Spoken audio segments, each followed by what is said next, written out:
in Tata Steel, we don't waste a crisis. Okay. We try to make sure that we come out stronger after the crisis. And I think every challenge has got the best out of the people. This is the only company I worked for. I've now been in Tata Steel for 36 years.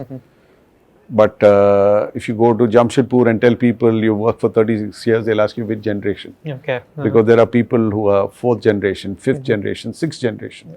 So there's a huge amount of loyalty to the company because of the way we treat our employees. You'll get knocked down many times, but you should be able to get up. So whether you're an entrepreneur or a professional manager, you will have many setbacks, many disappointments, but you have to learn from those disappointments. Keep improving yourself and keep persevering because it's a long journey. I don't think anyone has short journeys to success.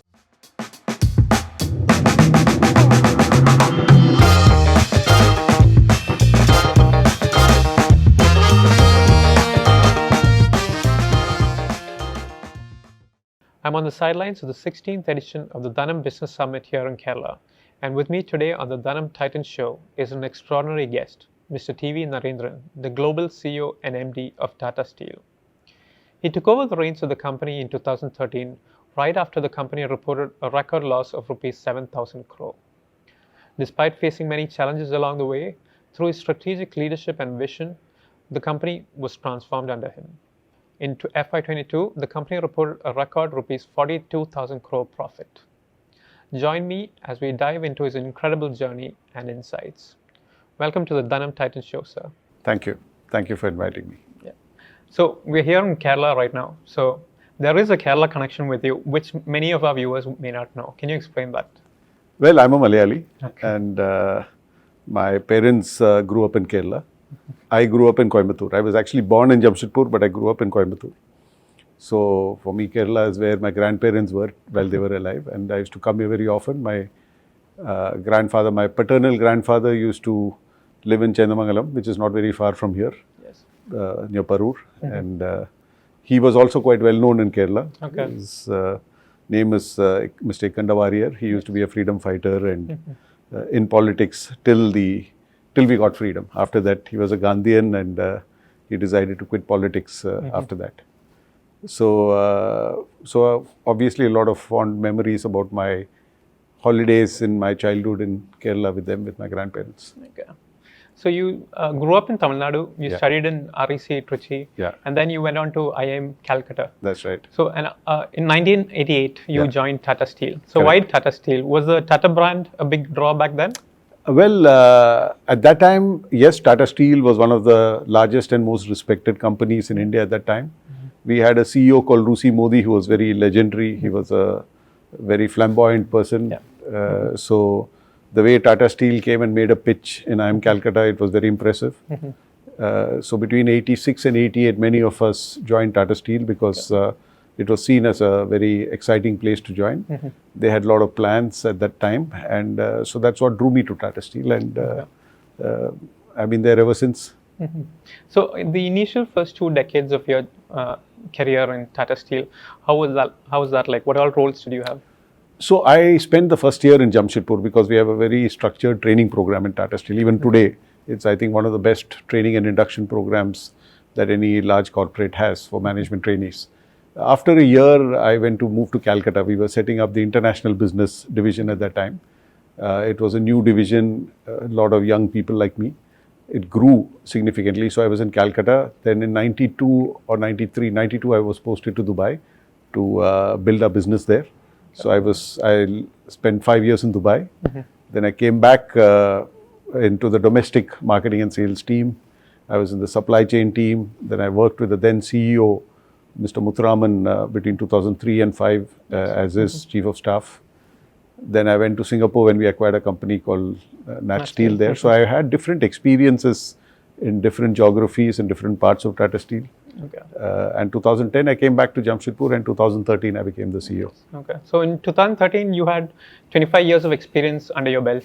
And do you feel you were prepared to take on that role at that time? Were you confident at that time? Yeah, I think you have to back yourself. Obviously, it's a great honor and privilege to be given that opportunity.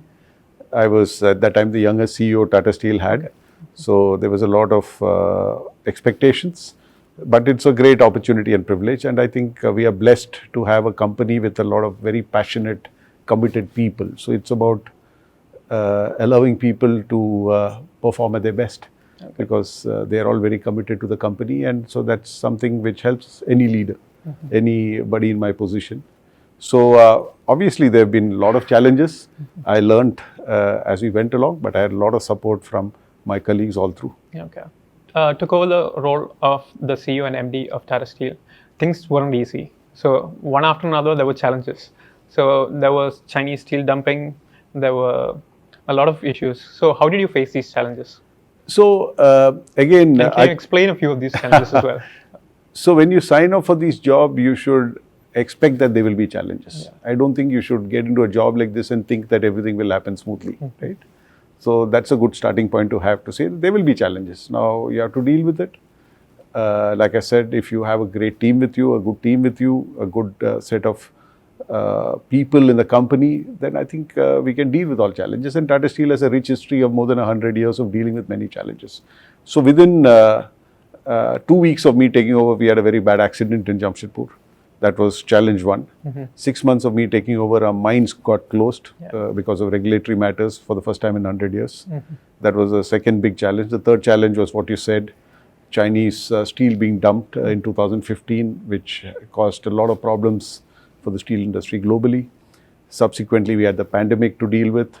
So I think we've had a whole bunch of things that we've dealt with. But I think in Tata Steel, we don't waste a crisis. We try to make sure that we come out stronger after the crisis. And I think every challenge has got the best out of the people. When you took over the company, the previous year, the company had reported 7,000 crore loss.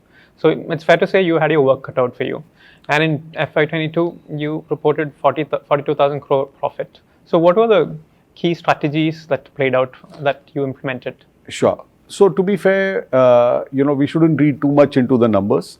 Even the 42,000 crore was a great profit, but we were helped by very high steel prices. So we are in a cyclical industry. So they sometimes you will get more credit than you deserve. Sometimes you will get less credit than you deserve. So we take a very balanced view. There are a lot of challenges, many challenges we are continuing to deal with. Structurally, Tata Steel was struggling because at that time, our business in Europe was more than 2 times the size of the business in India. And the European business was struggling. After 2008, we've had a lot of challenges in the European business. Since then, we have grown the India business. Today, the India business is more than 2.5 times, 2 to 2.5 times the size of the European business. That itself gives us a lot of strength, because Indian business is very strong, financially very strong, structurally very strong. So we made a lot of changes which have structurally made Tata Steel better. We have also made a lot of changes which has made Tata Steel stronger culturally. And because of all these changes, we are also financially much stronger than we were. So it's an ongoing journey. So I won't say the journey is over. It's been an exciting journey. We've made a lot of progress, but there's a lot of work left. You were one of the first ones off the block to buy companies through the IBC route, the bankruptcy code. So what spurred you on? Was that a great opportunity you couldn't just let pass? Absolutely. So, as I said, the India business was strong. We had global level profitability. We were one of the best, most profitable businesses in the steel industry in India, but we were not big enough. We wanted to be bigger. So IBC gave us an opportunity to build scale fast. While we were building new steel plants, inorganic growth is always much faster than organic growth. In India, acquiring land and building a steel plant takes a long time. So this was a good steel plant. We knew Bhushan Steel was a good plant. We knew the plant well. They had facilities similar to the ones that we had. So when the IBC opportunity came, we had the support of chairman then, who's currently the chairman, Chandra, and the board. They backed us to bid aggressively for it, because we said we should not bid, we should bid to win, not bid to lose. And so we bid aggressively, we got it, and we turned it around in 3 years. So I think it was a great experience for all of us, but it helped us grow very fast. And today we are deriving the benefits of it. Tata Steel has a long history of acquisitions. So some of the acquisitions may not have played out how you may have intended it. So before your time in 2006, Chorus acquisition was there. Knowing what you know now, if you were in charge, would you have done things differently? So see, everything has a context. In 2005, 6, 7, that's when we acquired overseas. Because frankly, there were not too many assets available to acquire in India. We were already trying to build new steel plants in India. It was taking much longer than we had thought. Scale in the industry was important. Tata Steel was the 55th largest steel plant in the world at that time. And ArcelorMittal was being formed.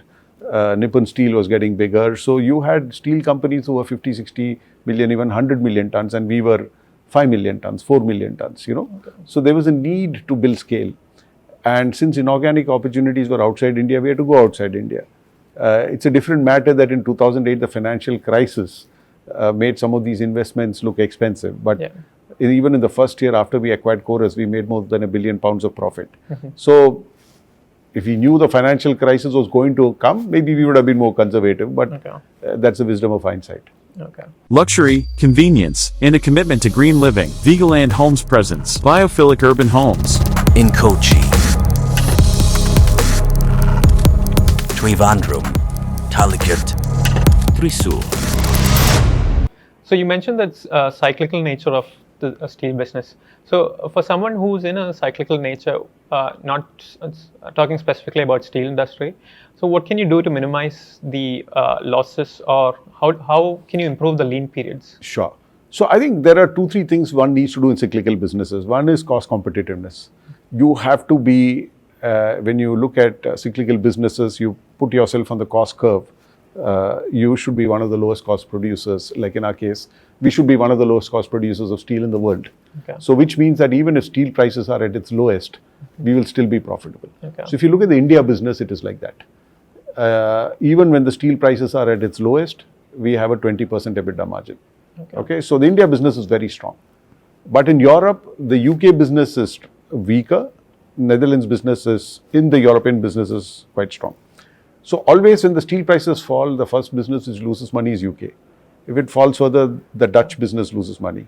But the India business never loses money, because if the India business has to lose money, then the rest of the world, all the steel companies have to lose money. You know, so then the steel prices start going up when more and more steel companies lose money. So that is one thing. The second part is to say that how can you be at the high end of the product mix? That how do you serve customers who buy on quality and not just on price? How do you have a value-added product mix which is less vulnerable to commodity cycles? You know, things like that. So you need to do work on the cost side and the efficiency side, and you need to do work on the revenue side. So then you have a better spread between cost and revenue, and you're able to deliver good numbers. You're the leader of one of the largest steel companies in the world. How do you stay connected with your employees, and how do you connect with them? How do you stay connected with what's happening around? I think it's very important to stay connected so that you don't lose touch with the reality. And typically the people on the front line are facing reality more than somebody like me, who's a bit more protected because of the different layers of organization between me and every external stakeholder in some sense of the term. So I think it's very important to engage with them, have different platforms, have different means. It could be informally on your own phone, sending WhatsApp messages to people you know, wishing them on birthdays, etc., which I do. Or it could be on having small group discussions, which I do with youngsters, people who are less than 30 years old. I have breakfast with 8 or 10 of them every now and then, because they open up more in a small group rather than reverse mentoring. And reverse mentoring we do for digital transformation. We did reverse mentoring. This is more to hear them, because they will have a lot of views. They are the future of the company. You should listen to them. We have big town halls where you may talk to hundreds of people. There also you'll get a lot of feedback. And then you should have listening posts, other people who can be your listening posts and, you know, also give you feedback. So you should have a culture which is open, where a lot of inputs come. Just now before this meeting, I was with our distributors in Kerala, hearing them on what are the problems they are facing. So whenever I have the chance, I meet customers, distributors, suppliers, employees, investors, because I learn a lot from those interactions. Developing talent is crucial for any business. So what is Tata Steel's strategy towards investing in workforce? Oh, so I think that's been one of our strengths. You know, like I said, this is the only company I worked for. I've now been in Tata Steel for 36 years. But if you go to Jamshedpur and tell people you work for 36 years, they'll ask you which generation. Because there are people who are 4th generation, 5th generation, 6th generation. So there's a huge amount of loyalty to the company because of the way we treat our employees and the way we value our employees. Your father used to work in Tata as well? My father used to work in Tata Motors, Telco. He worked with them for 10 years. That's why I was born in Jamshedpur. So you are technically second generation In Tata some Group. sense, yes. I'm a second generation Tata employee. Yeah. That's right. So employees know that we invest in them, and I think we tell our employees that when you join us, think a bit more long term, invest in Tata Steel because it will invest in you. It gives you a career. Don't look at it as just a job. We don't claim to be perfect. There will be many challenges, but if you stay invested in Tata Steel, I think you'll derive the benefits. And so a lot of people experience that and hence stick around with Tata Steel. What qualities do you look for when you're hiring or promoting people within the organization? So it depends on what levels in the organization, right? Okay. At an entry level, you need people with a passion, with a commitment, with a hard work, the ability to take on challenges, etc. And as you grow, you take all those things for granted. Then you look at how do they provide leadership, how do they deal with situations, what are the judgments that they make, what is the kind of EQ that they have, how can they influence people who don't report to them, how do they deal with external stakeholders who may be difficult to deal with. So you look for maturity, you look for a lot of qualities, softer qualities beyond the harder stuff which would be obvious, as they grow in the organization. So it depends on the kind of role, it depends on the level in the organization. Even at the same level, there could be different roles that you will pick people for. So I think finding the right person for the right job is a very important part of my role, at least. Okay. Yeah. So you've navigated Tata Steel through a lot of crises. And so what is your advice to entrepreneurs or business leaders on how to create a resilient company? So I think the advice is slightly different if you're someone like me working in a company, or if you're an entrepreneur. And I don't think we should assume that someone like me working in a large company will also become a good entrepreneur. So one is we should understand what are the challenges of growing up in a large organization, what are the challenges of being an entrepreneur. Your risk appetite has to be very different, right? But to me, the advice which is relevant for both is be ready for challenges, be ready for disappointments. As somebody once said, in a boxing match, it's not over when you fall, it's over when you don't get up, right? So you'll get knocked down many times, but you should be able to get up. So whether you're an entrepreneur or a professional manager, you will have many setbacks, many disappointments, but you have to learn from those disappointments. Keep improving yourself and keep persevering, because it's a long journey. I don't think anyone has short journeys to success. Okay. So you're a regular visitor at the World Economic Forum in Davos. So how important are these high-level conferences? What all do you learn from them? How was the experience there? So I've been there many times, and I've always learned from those visits, simply because firstly, you have a lot of high-quality leaders there, in terms of whether it's from the political space, or the business space, or technology space. So for me, it's a great opportunity to just listen to all of them. So it's one of those conferences where I'm there to listen, So I like that conference for that, because I like to listen and learn. And there are a variety of subjects which are discussed, which teaches me a lot. I mean, maybe 7-8 years back, I realized how important sustainability is going to be. Or around that time, or 8-9 years back, how important digital is going to be. And that helps you come back and think about what are we doing as Tata Steel about it. So you get to see what the world is thinking about, what global leaders are thinking about. Helps you stay ahead of the curve in a way. Absolutely. So for me, it's like a training session. So I just go there, listen to people, and come back with my own thoughts on how what I heard can have relevance to Tata Steel, then discuss with my colleagues, and then we plan the way forward. So I found Davos is one example, but I find many of these conferences good from that point of view. It takes you out of your day-to-day job and makes you think and reflect on what other people are doing. Yeah, you were the president of CIA as well. Yeah. So all these industry associations also, how important are they? I think it's very important, because if you look at it as something to deliver value and get some value from, I think you can make the most out of it. So you get to connect with a lot of people across multiple industries. When I attend a CII meeting at a national council, you hear what different people are experiencing, different industries are experiencing. So I've always found it very enriching.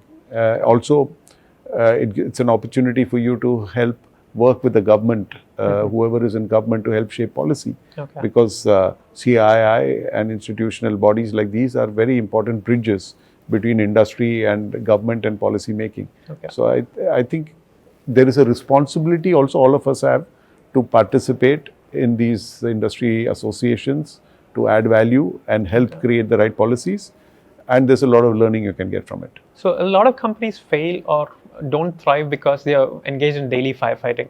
So, but in Tata Steel, it's been there for more than a century, and you're making decisions based on what's going to happen 20, 30 years down the line. Yeah. So for a business, how important is that kind of big picture view, and what is your advice to business leaders? So I'm going to talk about it later, All right. okay? But I think it's very important. Okay. And when you look at the Japanese quality TQM way of working, they call it daily management and policy management. Daily management is what are the day-to-day things that you need to do to run a company. Okay. And you should have very strong daily management processes, Okay.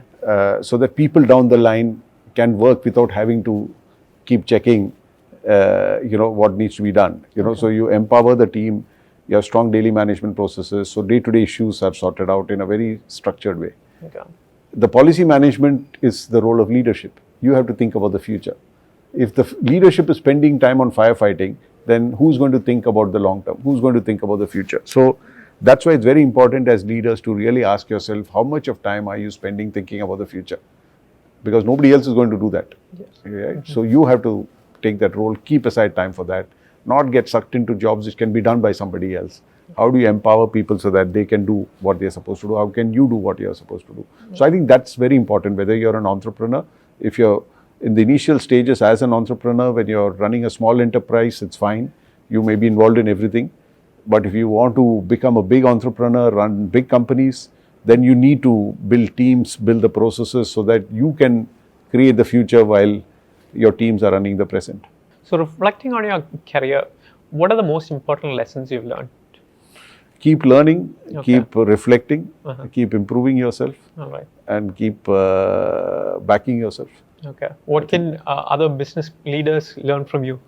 I don't know. I mean, everyone, see, honestly, What is your everyone advice should to them? learn from their own experiences, because I don't think there is a what works for me can work for somebody else, or what works for you can work for me. I think we should listen to what other people have learned from the journeys they've had. We should apply it in our context. Some of it will work, some of it will not work, but we have to be our own teacher and our own student. So when you took over Tata Steel, I think the annual capacity was around 10 million? In India, we were about 8 million at that 8 time. million, okay. Yeah. Right now it's And around 21 million? We are 21 going to 25 by the Okay, end and of you've this laid year. the groundwork for scaling up to around 40, 45 We have said by the end of the decade, we want to get to 40 million. Yeah. So when you eventually step down, what kind of legacy do you feel that you want to leave behind? I think, I mean, it's not about legacy. I think, like I said, it's a multi-generational company, right? So not just me, I tell all my colleagues, at whatever level you are in the organization, when you retire, have you left behind a team and an organization stronger than what you've inherited? Not that you inherited something bad, but our job as a leader is to add value to what people gave us. It's like running a relay race. Somebody's given you the baton, you make sure you run very well with it and hand it over without losing any time. So that to me is the role. So there's a team which works together today, but we also work as a team across generations. So we have to just make sure that we leave a strong company behind. I'm an early riser. I typically get up at 5 o'clock. Okay. Yeah, so I try to get up at 5 o'clock wherever I'm in the world. I typically run about 9 kilometers. Yeah. 9 kilometers, a day, okay. All right. That's my standard distance. So, Okay, so I enjoy that. I like to run by myself. I don't, like a lot of people say, join a running club, this, that. No, honestly, I go by myself. So that 1.5 hours is my personal time. And it not only physical, it refreshes me mentally. So when I turned 40, I asked myself, do I have any regrets in life? Okay. And the regret was I hadn't learned to play the drums, because I was always into music. I used to always listen to a lot of music. Intuitively, I knew I could play the drums, Okay. but never had the opportunity. Okay. So I was in Singapore at that time. We had acquired Nat Steel. I was there. So I enrolled in classes and learned it for 3 years. To me, every day there's a new challenge, because we are a global industry. We are a global company, but the industry is global. So every day I open the newspaper, there's something in it which impacts me directly or indirectly. So we are never short of excitement. In fact, sometimes I feel we have too much excitement, you know. Yeah. So for me, that keeps you going because every day is a new day. There's something new to learn.